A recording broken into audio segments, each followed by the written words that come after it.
Olha a explosão quando ela bate com a bunda no chão, quando ela mexe com a bunda no chão, quando ela joga com a bunda no chão, quando ela sarra e o bumbum no chão, chão. तो hello दोस्तों, तो आज मैं वापस आ गया हूँ आपके लिए और एक स्टोरी लेकर। और अगर आपने अभी तक मेरे चैनल को सब्सक्राइब नहीं किया है तो प्लीज़ मेरे चैनल को सब्सक्राइब कर दीजिए और बेल आइकन को प्रेस कर दीजिए। तो अब आते हैं अपनी स्टोरी पर। बिल्कुल चुप। तो ये तब की बात है जब मैं 7th स्टैंडर्ड में ही था। तो हमारे 0 पीरियड से लेके रिसेस तक सारे पीरियड बहुत ही ख़तरनाक टीचर लिया करते थे। तो उनके पीरियड में हम अपने सर को रोटेट भी नहीं कर सकते थे।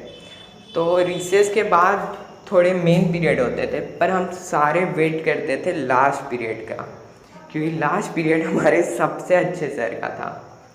और वो सबसे अच्छे इसलिए भी थे क्योंकि चाहे उनके क्लास से आधी पॉपुलेशन ही क्यों ना निकल जाए, उन्हें पता भी नहीं चलता था, उन्हें ज़मीन से काफ़ी लगाव था। तो और चाहे उनके पास एक ही बच्चा अपनी डायरी साइन करवाने 5 बार ही क्यों ना चला जाए, पर उन्हें लगता था 5 अलग अलग बच्चे आए हैं डायरी साइन करवाने। तो इसी बात का फ़ायदा उठाया हमने और हम 4 दोस्त निकल गए क्लास से।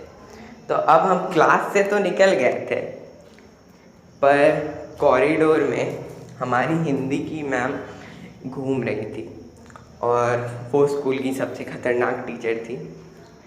उससे सारे बच्चे डरते थे। अरे बच्चों को तो छोड़ो, यहाँ तक कि कुछ सर भी डरा करते थे मैम से।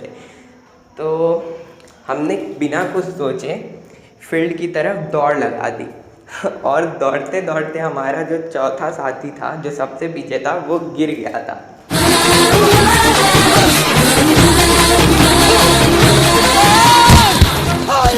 तो जैसे वो गिरा, मैं तब तक सीढ़ी से नीचे उतर गया था।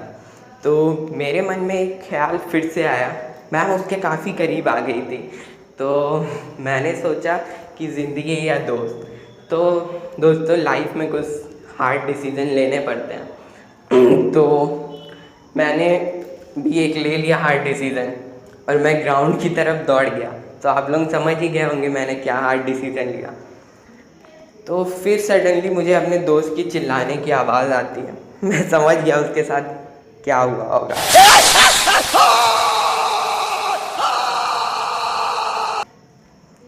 तो फिर मैंने उसकी आवाज़ को इग्नोर करते हुए ग्राउंड की तरफ चल दिया। और फिर वहाँ पहुंचकर हमने देखा एक क्लास ऑलरेडी खेल रहा था वहाँ। तो हम 3 दोस्त भी वहाँ घुस के खेलने लगे। तो खेलते खेलते मैंने देखा उस क्लास की कुछ कन्याएं आम का सेवन करने निकल पड़ी थी। सही जैसा।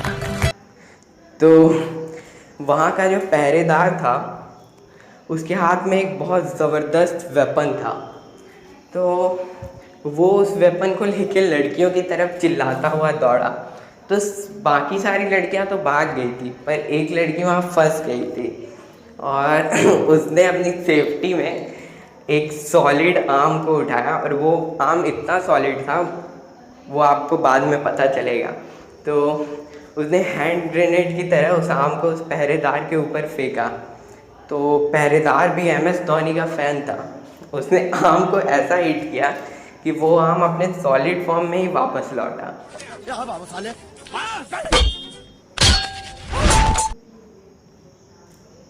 तो जैसे वो लड़की गिरी तो मुझे काफ़ी डर लग गया। मैंने अपने दोस्त से कहा। तो फिर जब तक हम भागते वहाँ से, तब तक PT सर अपनी सीटी बजाते हुए ग्राउंड में आ गया। तो फिर उन्होंने सबसे पहले आके मुझसे ही पूछा कि क्या हुआ था यहाँ। तो मैंने उन्हें कैसे भी घुमा फिरा कर वहाँ से हम तीनों निकल गए। और फिर हम इधर उधर देखते हुए बचते हुए यहाँ हम अपने बिल्डिंग के नीचे पहुँचे। तब तक हमें हमारा पकड़ाया हुआ साथी मिला, हाँ, जो पिटा था। तो फिर उसने अपनी कहानी बताई। कुछ मुंह में घुसेड़ा, उसके बाद गले को उधेड़ के नाक से बाहर निकाला। तो मुझे काफ़ी हंसी आई थी उस समय, पर मैंने उतना हंसा नहीं क्योंकि उस बेचारे को बुरा लगता। तो फिर हम कॉरिडोर की तरफ बढ़े, क्लास की तरफ, तो हमने देखा मैम अभी भी वहाँ घूम रही थी और उस बेचारे को काफ़ी डर लग रहा था वापस जाने।